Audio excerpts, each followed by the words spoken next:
Welcome to Travel Around the Block. Join Joel, Mike, and their guests as they explore how Web3 and AI are reshaping the way we journey, invest, and connect across the globe. Welcome back to Travel Around the Block, where we explore the latest innovations in travel. Today, we're thrilled to welcome Healy Cypher, co-founder and CEO of BoomPop. BoomPop is an AI-powered corporate event management and group travel platform designed to automate the planning of offsites, retreats, and large-scale meetings. So let's get started. Welcome to the show, Healy. It's great to have you here. Thank you, Joel. No notes. Perfectly said. It's almost like I wrote it myself. I got to say, Healy, it's good first to of have all, I love the last name, Cypher. So here's a fun fact most people don't know is my dad was in intelligence growing up, and he's now retired.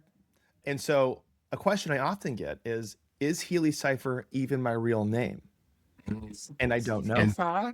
And was he one of the original cypherpunks that maybe helped create the Web3 world? Yeah, he's just rested in piles of Bitcoin. You know, it's retired. I love it. I think we've got a brand new podcast in the making, Cypherpunk, and well, we've got the absolute perfect guest for our theme. So thank you for being here. Oh, thanks for having me, guys. It's awesome to have you here.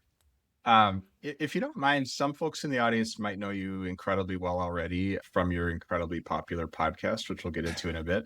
But some might be hearing from you for the very first time. And I wonder, for those folks, can you just share a bit about your background? For example, did you start in the travel industry years and years ago, or have you joined it more recently? And just if the latter, what are you seeing with kind of fresh eyes? Well, thanks for having me. Our pleasure. My entry into the travel, I am a new entrant to the travel industry. And it came down actually to a fundamental realization I had during COVID, which was how freaking lonely I was. I was in this basement and, you know, we were doing all these virtual events. I was like, you know, the handsome guy with the mustache and like the suspenders was teaching me how to make my own Negronis, you know, over Zoom. And it was fun, but there was a point where I closed my laptop and I was just tipsy by myself in my basement for the last time. I was like, I don't want to keep stumbling up the stairs. My wife's like, what have you been doing? And so I thought about that. And when the world opened up, a couple things happened. I saw this headline that said they expected office occupancy to level out around 50% of what it was pre-pandemic. And I didn't love that, but I was curious if it was true. And so I surveyed 2,000 companies and I said, hey, is this true? And most of them said, you know, it is kind of true. Like, we're not going to get rid of offices entirely, but smaller footprint, hybrid is going to be the kind of go forward.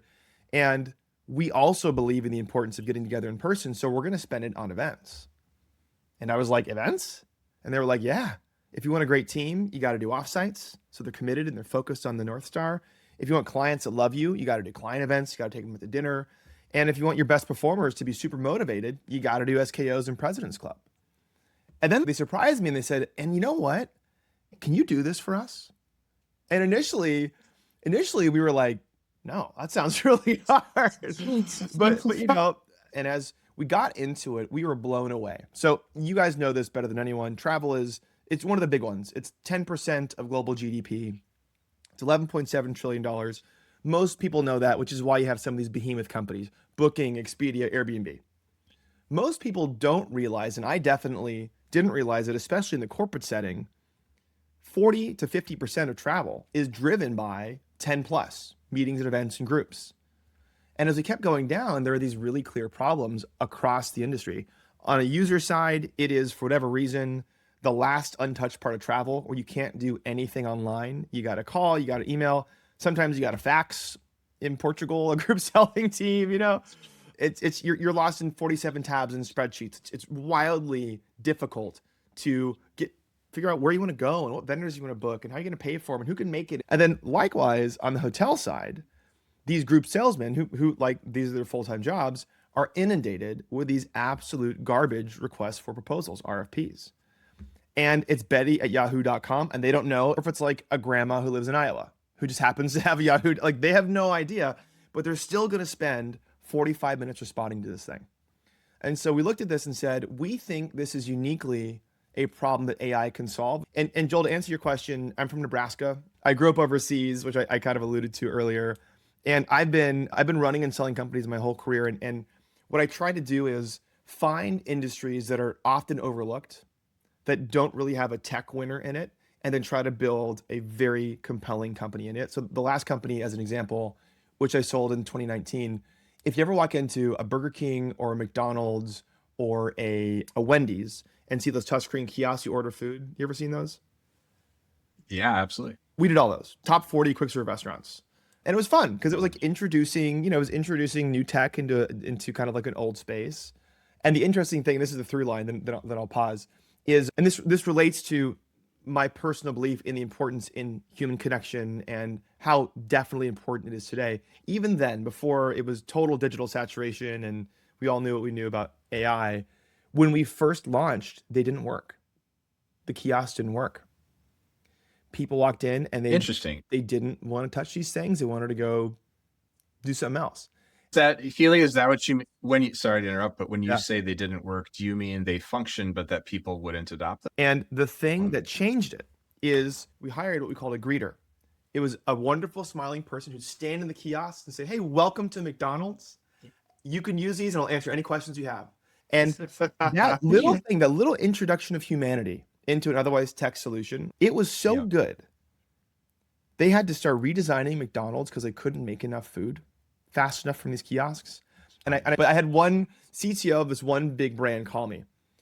And I had created this thing where we called it the inspiration cookie, where at the ending when you press checkout, it said, "Hey, do you want to buy a cookie?" And everyone's like, "Yeah, I'll buy a cookie."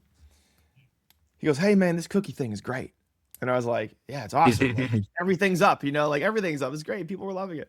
People are buying more, whatever." And he goes, we got to turn it off for 2 weeks.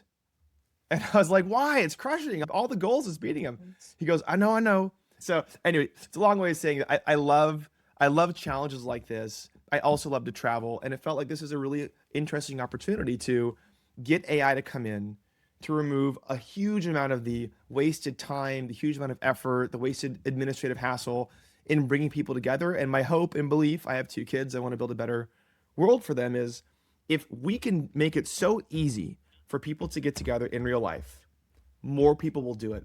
And there has never been a more important time in history than to bring people together. Very cool, Healy. I have to say there's much to unpack there, but I want to start at the most trivial thing I want to allude to, which is this is one Burger King in the world. So I'm not making a comment about the system. This is one person's experience at one Burger King on one particular day. But I was in the drive-thru and I ordered a hamburger, as one is wont to do at a Burger King, and they said, "We are out of burgers." And I remember thinking, how can you be out of burgers? You're the king. And so anyway, I just wanted to say that cookie thing resonates because it's funny when they just cannot make enough. The demand is so high. Yeah. So I feel like the idea of the magic of the human as an element overlaid with technology or delivered alongside is so relevant. Like when you say that, you're picturing that worker in the McDonald's or wherever kind of kneeling with a child, but the applications of that across almost any product category seem rather vast. Totally. Joel, if I could for 1 second, go ahead. as a thing that I think has broad applicability. Not at all. Often I think we are all contemplating what the future looks like, especially in travel. And we're asking ourselves, like, what do we teach our kids to do? What matters? Like, what are the human skills that matter moving forward? If coding is going to go away, if a single lawyer can do the job of 100 lawyers, if, an accountant, it can do the job of 100 accounting companies, like what matters? And the thing that we are finding increasingly matters the most is the ability to connect as a human, to empathize, to talk, to just be there with someone, either physically or empathetically, is the most important thing. And so one of the things that I think is important is we are focusing all of our efforts at BoomPop to use AI to remove the administrative stuff that no one wants to do and instead make space so people can connect to other people. And I think that's the whole future of what AI does.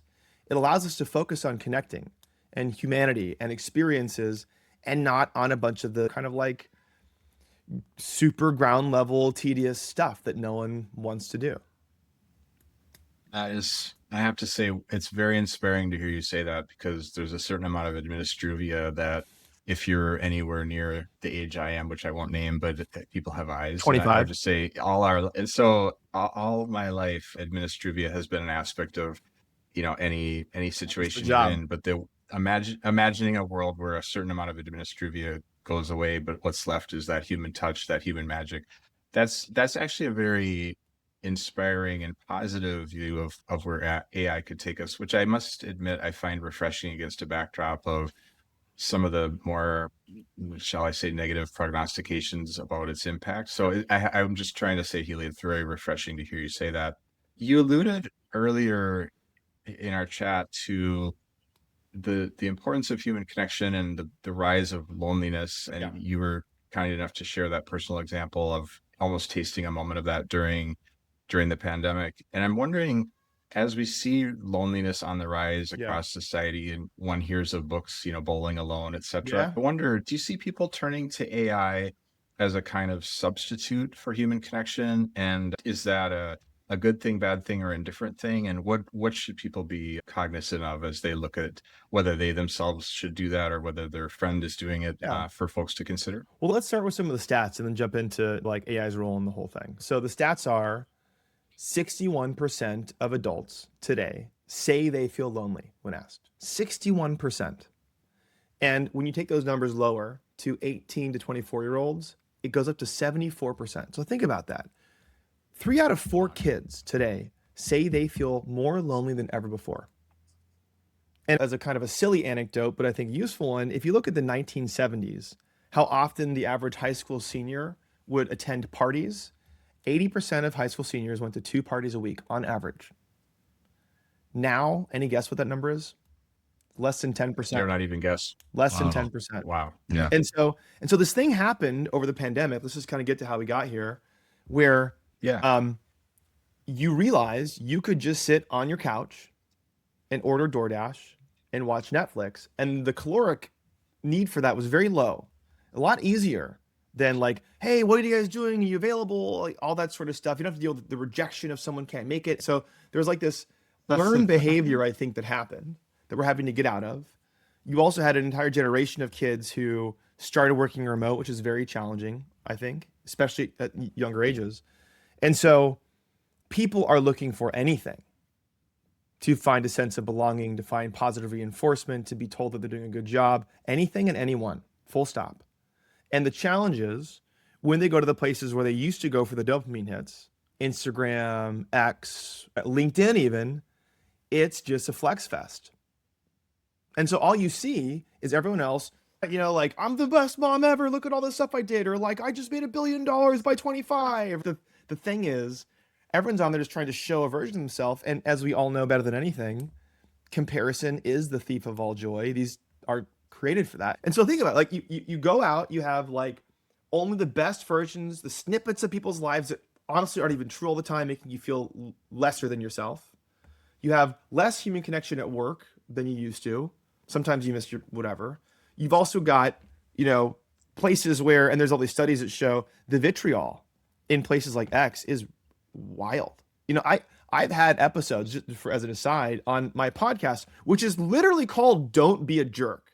That's the name of the podcast. And they're the most asshole comments I've ever seen. Like, just disgusting. Openly xenophobic, openly misogynistic, openly racist. And I'm like, huh.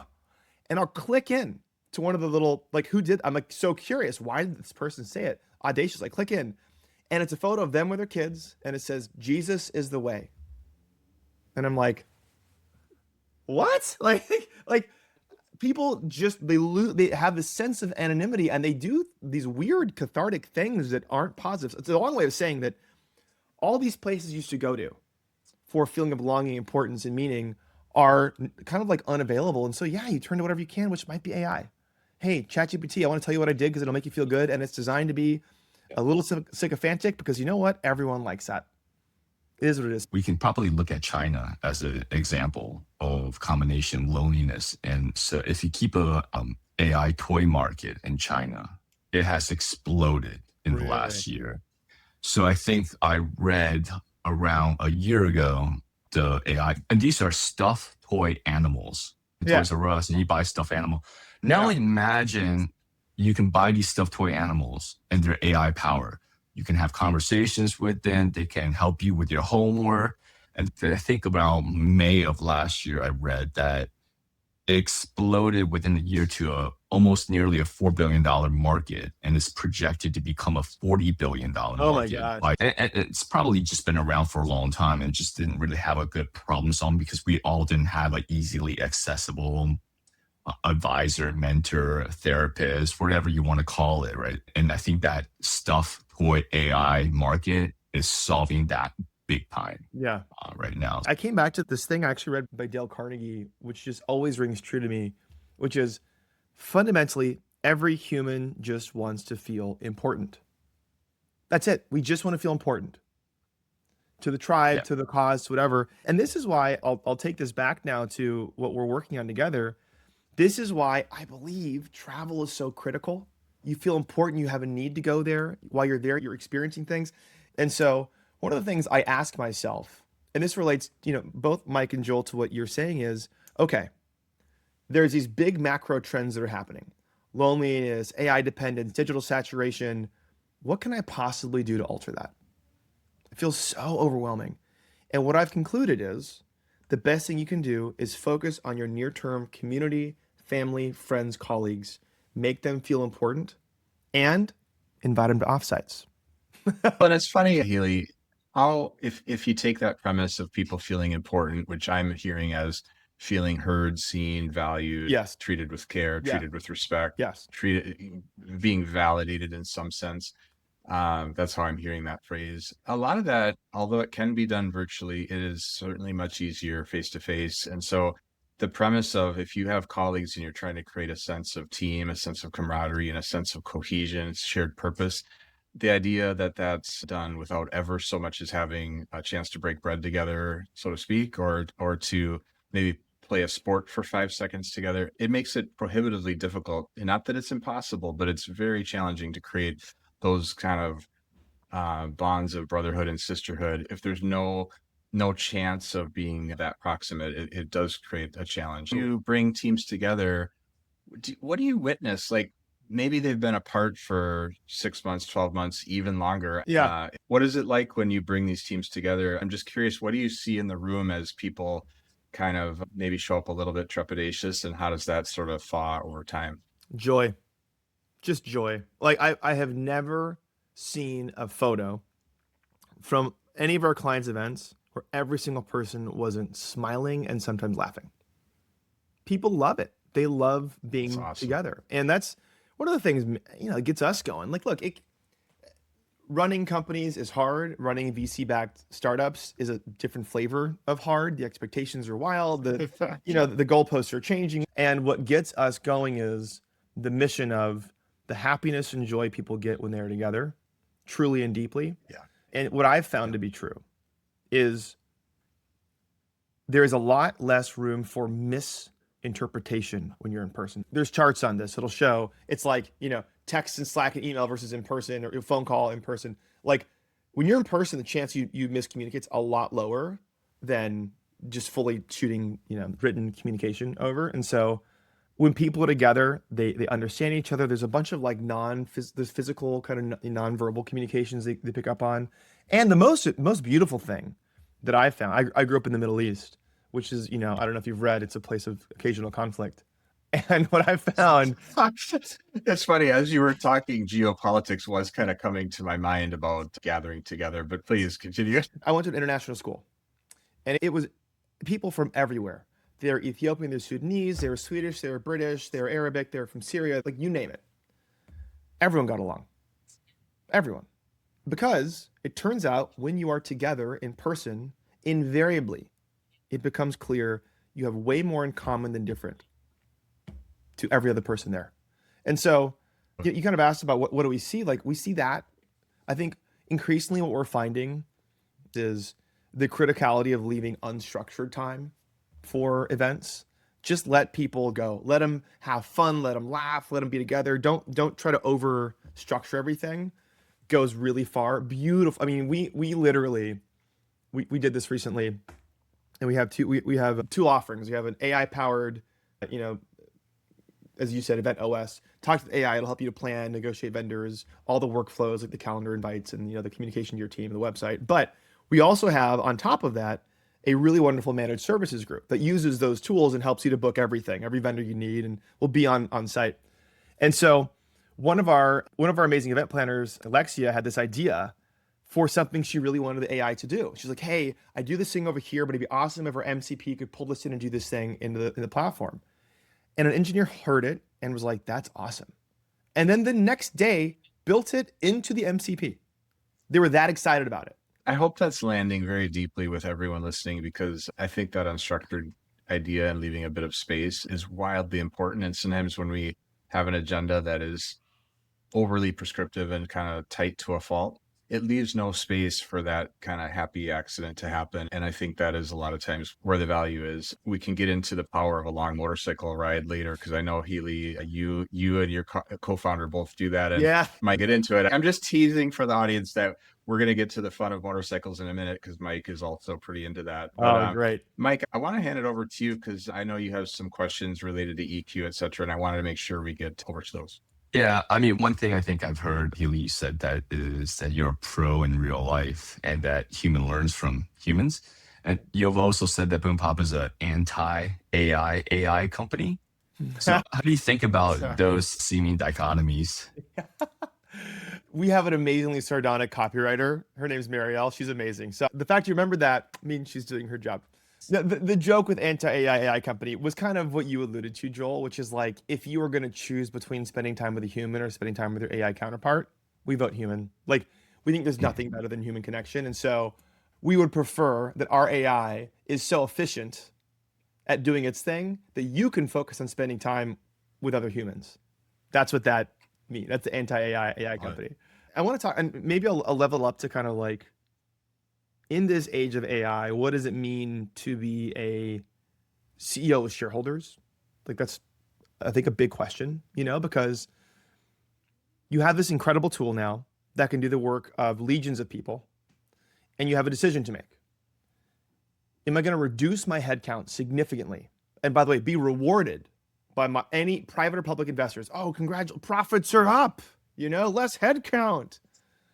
Or am I going to equip my existing team, improve their quality of life, and maybe grow the business without growing headcount as much, which are different, or they're similar, but different. I know I'm not alone. I see being a CEO as a sacred oath. And every person on your team trusts you to do the right thing by them. Their families trust you as a result. And so we grew substantially last year, more than doubled. And our headcount went up 4 people off of like 80. So like, you can do it. That's important to me. And I think it's, we have to start to ask ourselves, when you have these massive abstractions of the decision you make and the effect it ultimately has on people, it's a lot easier as like, think about this. You're like the pension fund limited partner in the VC, and that VC partner then tells the founder they need to do a riff to get profitability. And the founder tells the HR, who tells the manager, to get, you're 8 degrees removed. So like, you just see profits are up and you're going to sell for more. That's great. But there's something about that where like someone in the middle, and I do think it's the CEO, has to say, hey, we have to decide what is the spiritual intent of what we're doing here. Because despite whether someone believes it or not, everything we do it turns out spiritual, like everything. And so what do you want ultimately in that? And I think, you have to ask yourself, what does it mean? Like, ultimately, what's the world that you want to live in? And how do you build towards that? And my hope is that leaders who hear this go, AI is an incredible tool. I want to improve the lives of my team. I want to make them do more with less, but it's not something to parade and run a victory lap if you've just let 40% of your team go and now they're trying to figure stuff out. Like, to me, that doesn't feel like a victory.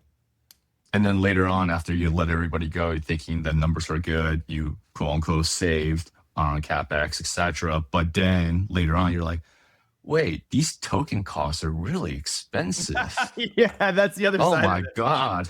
How much are we spending on this versus the human capital? And it's really interesting to see big tech companies starting to circle back and like, did we make a mistake on this? Yeah. Oh yeah. So that's another aspect of it as well, right? It's just that you get the leadership gets so super excited about the capabilities, and like, we used to have 10 engineers and now we have 2 super engineers that's running, 100 AI agents running loops and this and this and that. And then later on they get the bill from Anthropic or whoever, and it's like, oh my God, Yeah. we can't afford this. It's the same. I mean, like, and sorry, Joel, I think you're about to jump in, but now Mike has successfully baited me in, so I'm on the Go take the bait. Go. We often say, okay, cool. You think you can vibe code HubSpot. Do it. Do it. See what it's like to get feature parity. Turns out, A, you're never going to feature parity of that. And two is, you might do it, but now you're a full-time engineer who's spending all these tokens to maintain a project that is not designed to be maintained. And you're spending $200,000-$300,000 a year on something because you didn't spend 30 grand a year. Like, that doesn't make any sense. Anyway, and he was like, the SaaS apocalypse is officially over. And I think like there's some truth to it, you know, like, yeah, there is some stuff you can do with AI, but like there is a defensibility to the depth of solutions out there that I don't think people fully appreciate. And look, I want everything done yesterday and I want it done fast and cheap, no question. But Joe, who's my amazing VP of engineering, he's just helped me see is like, dude, I get it. I want that too. But like, let's just look at it together. And you're like, oh, yeah, there's a reason those companies are there, you know? But since we're specifically speaking largely to the travel industry, Yeah. when the pandemic hit, many large firms laid off tons and tons of agents. Yeah. And as that volume came back, they couldn't get them back. They were somewhere else, had moved on to other pastures. And you just wonder if possibly that same mistake might be being made in real time as we think AI is almost, you could, even if it's a positive pandemic, it's a wave of change, let's say. And so I do think in business, a lot of things are decided on a very, this frame of the movie basis. So right now, this is what's on the screen. And therefore I'm going to make these incredibly bold decisions that may not age well as the frames continue. And I wonder, how did you come to a view that there is more to it than that? And what would you say to someone who's maybe deeply skeptical of that view? Like, how might you bring them one step closer to how you see it? Because what you're saying there is quite different from kind of conventional thinking in business. So I'm just curious to explore that for a moment. I've been lucky enough to run and sell several companies. And the last one I sold on paper was the best outcome of my life. And it was simultaneously the biggest failure of my entire life. And the context is, it was a company and someone else had been running it for 18 years. And they asked me to come be the CEO. They acquired my startup and said, hey, will you be the CEO? I want to sell this company. And I said, yeah, I think I can do that. So I came in, and 15 months later, we were selling it. And this person made $48 million. That's pretty good. I think no one will dispute that is pretty good on that list. So no, I'm with you. No one will dispute. I remember very distinctly, I was negotiating as part of the management carve out, which is this thing that sits on top of the stack where it kind of goes out to the team, $1 million payout to the team. And the team wasn't that big. And a lot of them were like in factories and doing hardware stuff. And even a $25,000 bonus is life-changing. It's a lot of money, especially considering the average American cannot deal financially with an unexpected expense of $400. So 25 grand changes your life. And I had this big negotiation. And by that, I mean like out in the street, red face screaming at the owner of this company about this $1 million and how we allocated, and I wanted to allocate it. And eventually this person said, no, I get to do that because I know this company better than you. And I said, fine. And this is the biggest mistake. As long as it goes towards the team, I will have done my job, and you have to promise me that's the case. Promise. So it comes out, and I'm lining up all the wires, and I start seeing where this person sent the $1 million. It was a number, it was like 66,000 to this random guy in Indiana who worked there a long time ago. A bunch of these small, weird numbers, like 1,111, 3,000 like, to people on the team. And then, I don't remember the exact number, but like, say it was something like 800,000 or something. Went to one person. Guess who that person was? Nephew. What's the unthinkable answer to that? And I'll give you the hint. Obviously to himself.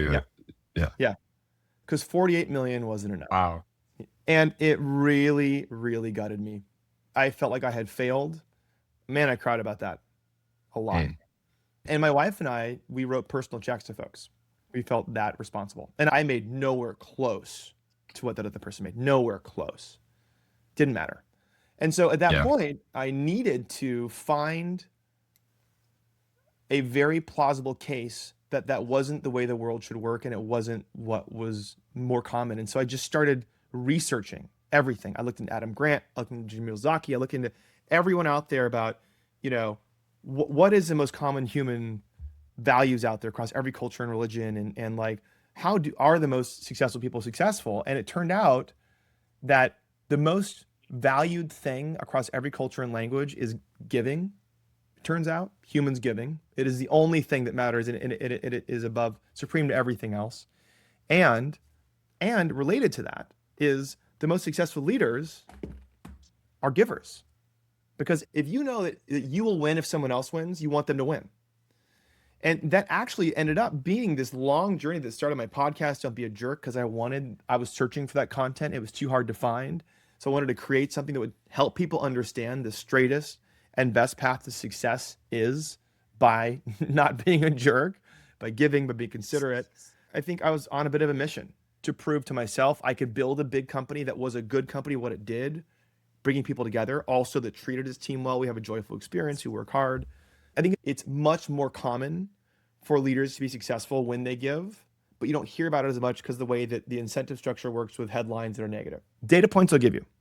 One of the most ruthless private equity firms on the planet, and I won't name it, hires this amazing Stanford professor, a guy named Jamil Zaki, on introducing empathy into their companies. A private equity firm does this. And you know why? Every single spreadsheet metric, profitability, churn, revenue, goes up measurably after Jamil's work. Think about that.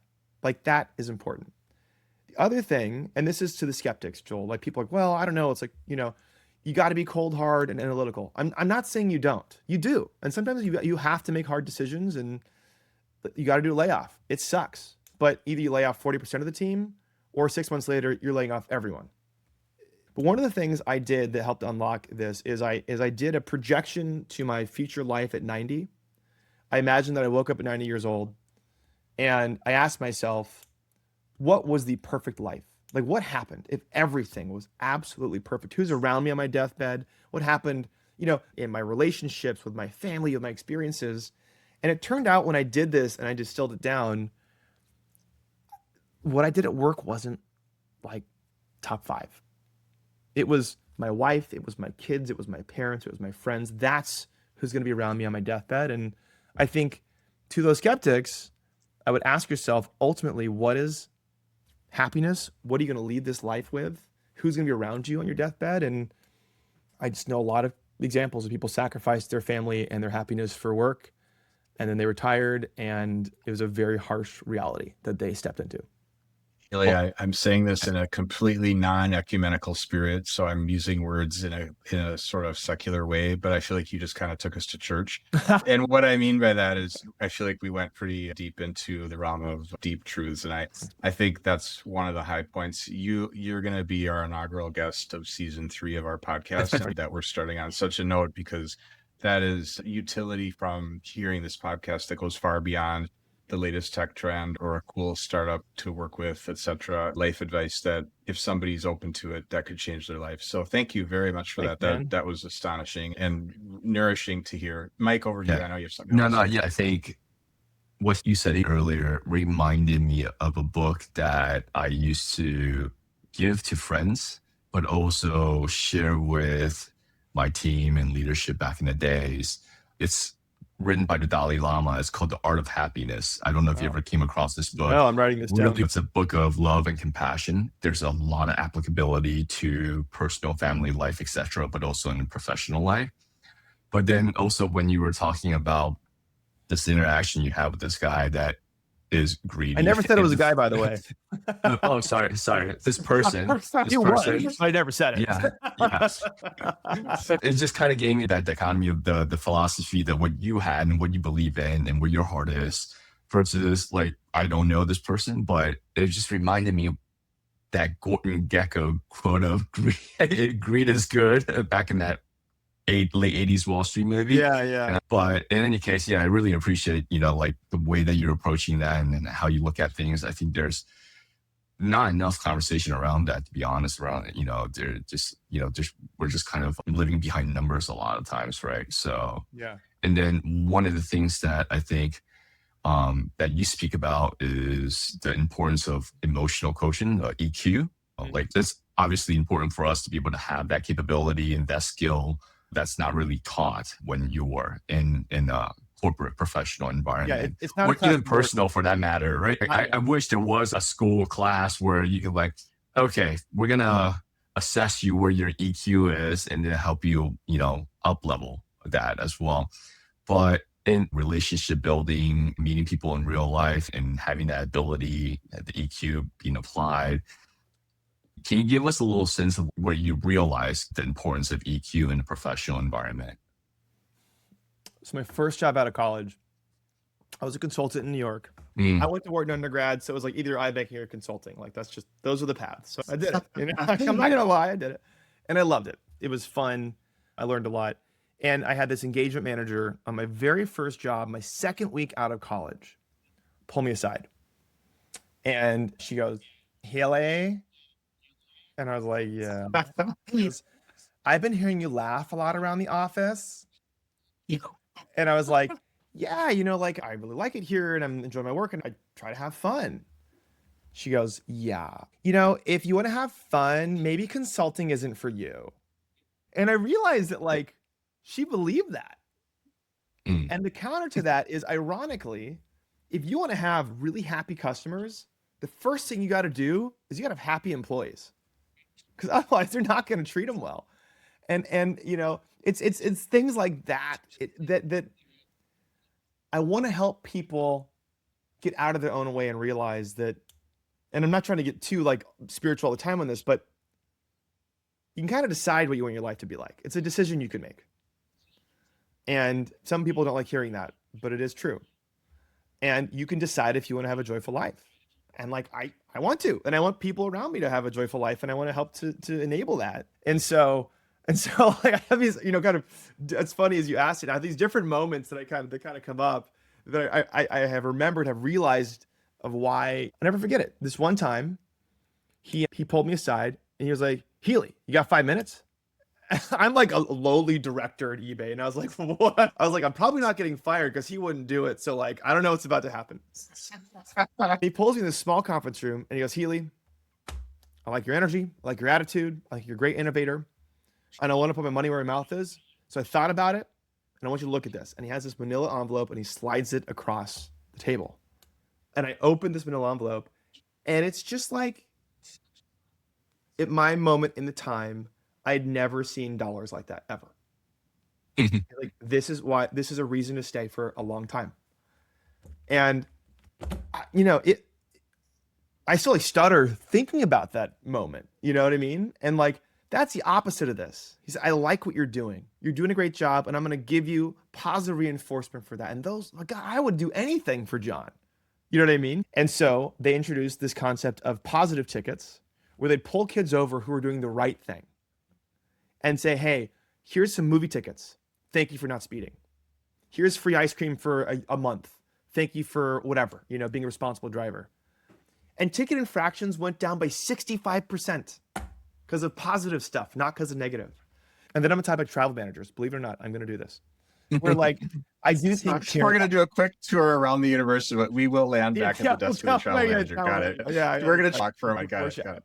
It turns out the carrot is heavier than the stick, and most people don't realize it because the carrot can feel harder, but it's a lot easier ultimately. It's like short-term pain versus long-term pain. And so I think about the travel managers of the world. One of the biggest challenges travel managers have is deciding who to award the TMC or the meetings events provider, but then it's adoption of it. And increasingly we found because meetings and events is now a very clear second spend. It's like workforce, transit travel, and meetings and events is right there. It's especially the bigger company goes, it's like 40% of all travel spend with them, 50% sometimes, is how do you get someone to adopt now this like meetings events tool or a travel tool? And we have found invariably carrot works better. No question. So, you can have contests that are positive, hey, first 100 users, whatever, we'll get the case studies going. We have spent a huge amount of time on just perfecting that experience to be so good at the atomic level. Users want to use it. We've had companies, and I can't say the name, where like an executive assistant uses our platform and they're like, oh, this is amazing. And of course they tell every other executive assistant. And we one time had 46 executive assistants at a company band together and march to the procurement team and say, we want BoomPop. I love, obviously, as a founder, but the moreover part is like focusing as a travel manager and as anyone who's trying to incent a behavior on carrots, on ease of usability, on making their life genuinely easier and more fun, invariably is great. Now, look, does it mean that you don't communicate, and this is more meta, like things that are hard or issues you're facing? No, of course not. Can there be penalties for not abiding by things? Yeah, of course there can and should be. But if I were going to focus on the 80-20, I do 80 on the carrot. And I think that's true of travel programs, is true of basically any leader.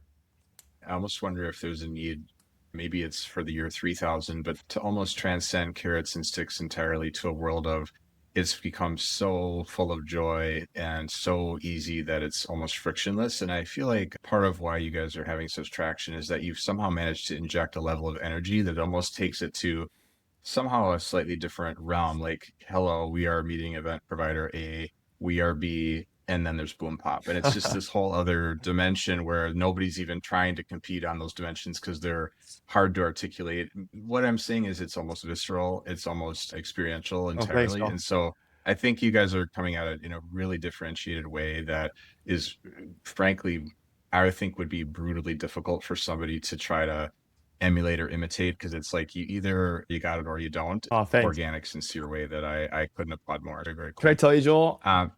If you use the application, we have confetti bombs hidden all over. It's so fun. You're like, whoa.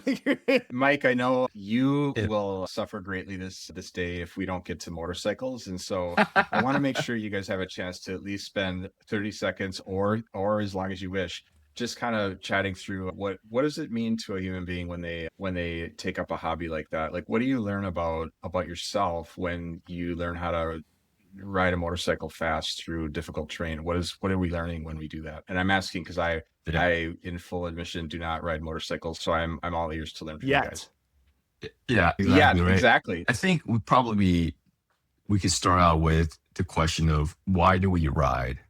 And I think that could be something we could ask Healy as well, because I get asked that a lot. I've been riding all of my adult life and even before. And when I was working in hotels in Washington, D.C., I had an old 1987 Yamaha Radiant 750. Nice. That was my main source of transportation. It's a good first bike, by the way. Was that your first bike? 2 years. That was my first bike, yeah. That's a lot of bike because I bought it for $1,500 and it had the metal, bars by the engine, and it was a very used bike. So every time I dropped it, it didn't hurt because I'm like, it's a learner's bike.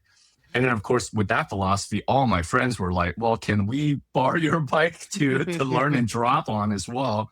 And I remember vividly, I was in Washington, D.C. in the big parking lot by the Navy Yards, and me and my friends, like 6-7 of us riding, and then Capitol Hill police comes by and check up on us, and they're just like, yeah, you guys are doing it right, with this bike. Yeah. But so when people ask me like, what do I ride? Basically, the easiest response is it's my church. That's where I go. To just either not think about anything or to focus and think about something. And then the second most asked question sometimes is also like, how fast have you gone? Because I used to race sports bikes in Florida. Then the third one, and I'm going to basically ask you first. Wait, what's your answer? What's your answer to that one? It was 165 on a Honda CBR 600 RR at Daytona Speedway. And it was a weekend track day. And I was a track day junkie back in the days where and it was really cheap in Florida, right? Back then, you have access to Palm Beach International Raceways, Daytona, there's another one, I forget. There's like 3 or 4 racetracks that I used to go to all the time. It was like, $200 for a weekend, etc., excluding like fuel and tires, right? But it was a lot of fun, camaraderie. Some of these tracks, they allow us to like literally camp on the racetrack for the weekend. Awesome. But Daytona, they close off the banking. When they drive the NASCAR, there's that like 45-degree bank that they go on. They close that off for us when we have our track days. They put cones on it. But one day I just said, you know what, forget this. And I went on that Daytona banking And that's when I hit 165 because I just pinned it all the way. And that was one of the best times, right? That was amazing. But those were my sports bike days. And I've gone and moved on to like adventure touring. During the pandemic, I bought a BMW F850 GS. Yeah. And one ride I did with a few of my buddies, we rode from San Francisco all the way up to Bend, Oregon. And we motorcycle camped along the way. That was really fun. And that was a long ride. That was a lot of saddle time. Yeah. That's awesome. I have an R1200 GS Adventure. I love those bikes, man. Then the wonderful thing about them is it's also the most common bike to rent around the world. It is. Yeah, absolutely. I'm sure you have this for the 800, 850? 850, yeah. Really fun because back to travel, one of my wife and I's favorite thing to do is we'll do motorcycle tours in random countries just around the world and find that bike and go do it. Yeah, absolutely. And that's one of the things I love to do as well. I don't know if you ever came across this show done by Obi-Wan Kenobi, Ewan McGregor. Oh yeah. Long Way Around. Oh yeah. Yeah. Oh so yeah. The last one he did was Long Way Up. That was like back in 2018 with him and his buddy Charlie. And they rode from the starting point, which was in Ushuaia, Argentina, the most southern, and they went through like Patagonia and they went all the way back to LA. And I was in Ushuaia like a month ago. And I went to the exact location where they went in the starting point. I was just like, oh my God, can you imagine riding this all the way up there? But I follow her on, I'm going to obviously talk about her real quick and not like I'm promoting her, but her channel is called Itchy Boots. And she's a Itchy Boots, which I find very interesting. And she's now an author because she's writing about her adventures, but I think she's like 8 or 9 seasons. And the funny thing is that she's a solo female writer that's traveling all over the world. And in her first season by herself, does not know how to ride a motorcycle. I believe she learned in India of all places, and she's Dutch. And so I think now it's like 8 or 9 seasons in, and she's written by herself all over the world to all these different countries. I'll check that out. Yeah. Yeah, that's great. What's some of the most memorable ride that you've been on? And how do you feel about riding? Like, what are some of the takeaways? Let's say if you want to merge that philosophy of motorcycling with, finding that zen, either professionally or personal, like, is there something like that for you as well? I think like when it comes to hobbies, there's a huge amount of life lessons that you can get out of them. And like an example, my first job was construction in Nebraska. And I remember that my boss at the time was like, always clean your tools when you're done. Because if you don't, tomorrow they're hosed. You got to do it right now. And I think about motorcycling. Like my rule is always check your bike before you ride. You check the tires, you check your chain if it's not a direct drive, like you make sure all your stuff works. Cause like when you need it to work, and you know this, Mike, you need it to work. Like your life is on the line, literally. I don't think most people know this about motorcycling, but being a motorcyclist is different than a car in that it forces you to think further in advance than if you're just driving a car, both about the vehicle itself. Car stops working, you just stop. Bike stops working, you're on the ground. Also, as you ride, you're looking 10 or 20 seconds ahead, not 3 or 5. And so I'm looking farther ahead. I'm way more in tune with the kind of what is happening on the road at a larger basis than I would be if I was just riding. And I love that about riding. My wife and I, she's amazing, Rachel, she's a professor of anthropology. Our favorite thing to do is these bike rides. And so we've had a couple great ones. We've done Mexico, Romania, like Swiss Alps and stuff. I think one of my favorite ones for sure was we did the Swiss Alps and then the Italian lakes, and just the topography changes, from the Interlaken, Switzerland, which was like this grassy, it's all of a sudden you're like up at the peak and you're freezing and then you go down. And the thing that I like about I was just there last year. No way. I hiked it, but then I got to the point where I'm just like, wait a minute, there's snow. Luckily there's a train, and I stopped by this little one house that was serving like cheese and coffee, and then I took the train all the way up to the top and then back down. I know exactly where you're talking about. Yeah, it's a good spot. Well, those mountain passes are insane to ride on, but the thing that we love about that is you experience the travel as you're doing it, the smells of it, the temperature of it, the heat, like you're really in it. And there's something that's fun about it. In addition to the fact you're kind of free, like obviously it's a little scarier than a car because if you dump, you dump. And we've dropped the bike. Yeah. But I think to that point, it is also a really good way to kind of demonstrate that is when I ride, I never quote unquote fall asleep at the wheel, no Oh, you matter can't the do it. day, right? That's In a right. car, 3 hours in, heading up to Lake Tahoe, I'm getting so sleepy. I'm like blasting music, roll the window down. Yeah. Your mind it's different, right? And then that's the why, that's the reason, that's the why for me. It's that zen, but also of course that it's hella fun to be on a motorcycle. So Guys, I think we have a tendency, and motorcycle is an exception to what I'm about to say, but we have a tendency as humans to invent machines and then get trapped inside them. So whether it's the television, the car, or the computer, and maybe even AI, we have a tendency to invent these wonderful things, and they are wonderful, but then we never get out of them. So we don't leave AI to go talk to a human. We don't get out of the car and smell the grass. And so if I can generalize that as a tendency with technology, enjoy it, but don't get trapped inside it. Healy, you've got many things to get to, but I also wanted to just have a chance to touch base on the podcast that you mentioned earlier, Don't Be a Jerk. Anything that, you've founded and sold numerous companies, but podcasting is a relatively new adventure in your life. And I'm just curious, has anything surprised you about that so far, or any guests that stood out in some particular way? Just anywhere you want to take that, but just curious to give our audience a glimpse into that side of your life. Oh, thanks. Beyond the headline, which is I absolutely love every second of doing it. I've learned so much from people I've just met, but also I've had some of my close friends on, and I realize you don't get a chance to interview your close friends often and learn about them.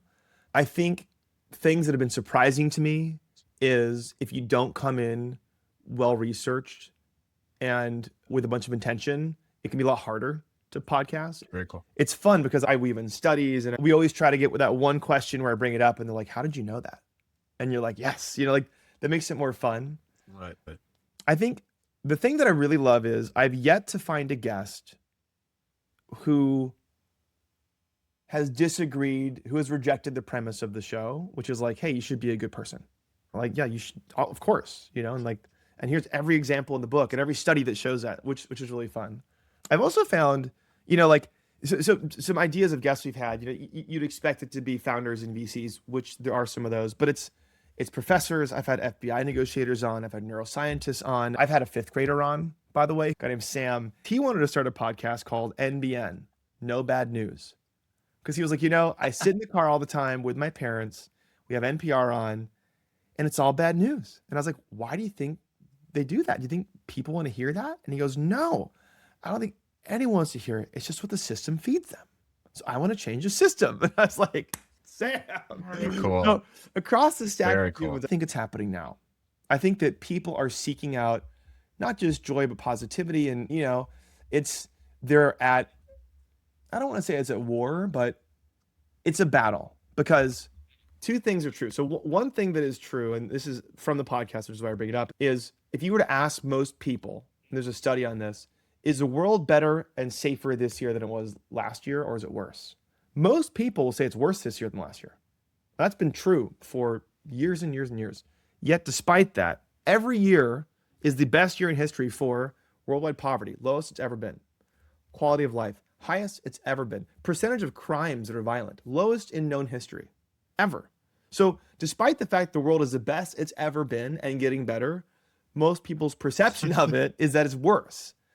That's hard. And so I think often about, and this gets back to a bunch of things about how we got to where we are. And it's easy to villainize, there's like this conspiracy, there's a system, or there's villains out there that are trying to do this. And the hardest thing I've realized from doing this show is there are no villains. There isn't a big conspiracy. I know people want to believe it. There just isn't. What it is a bunch of rational actors, often with good intentions, who are just following the incentives that are put in front of them. And we're at this place now where things just, you're kind of like, how did we get here, And so it's a long way of saying two things are true. One is media is media, and perception is hard these days and getting harder. And also things are wonderful at a broad level, and then at a human level, every single person I met further reinforces that people are good. People are good. But Love it. Healy, I think we're at a point where we have to ask you, how can people learn more about BoomPop? So how can they best ring your doorbell? Thank you. So it's very easy. It's boompop.com, BOOMPOP.com. If you are a client of Navan's, you just go to the group travel tab. We power the whole thing now. We're very proud of that partnership. Hopefully go to boompop.com, click get started, and go mess around with the platform or talk to one of our awesome account executives who will set you straight. Or you can always DM me. I'm just Healy at boompop.com, and I respond pretty fast. Awesome. Healy, That's I awesome. just want you to know, Mike, definitely feel free to share anything you care to before we adjourn, but I just want to say, Healy, and I want to say it in the earshot of the audience, you've been a most delightful guest, and that doesn't really cover the depth of the feeling I have about that statement. So thank you for the candor. Thank you for the insight. Thank you for the joy. It's been an absolute blast and an honor to have you here. So I wish you all the very best for the rest of your day and the rest of your year. Thank you very much. Thanks for the time. Talk to you soon. Cheers. Thanks, Healy. Love the vibes. Thanks, Mike. Thank All you. right. Yeah, that was a lot of fun. Thanks for joining Joel and Mike for another episode of Travel Around the Block. If you have any questions or topics you would like to see discussed on the show, or if you'd like to be considered as a potential guest or sponsor, please reach out to us at hello@travelaroundtheblock.com. And of course, please don't forget to like and subscribe. Wishing you a wonderful day wherever you are around the block.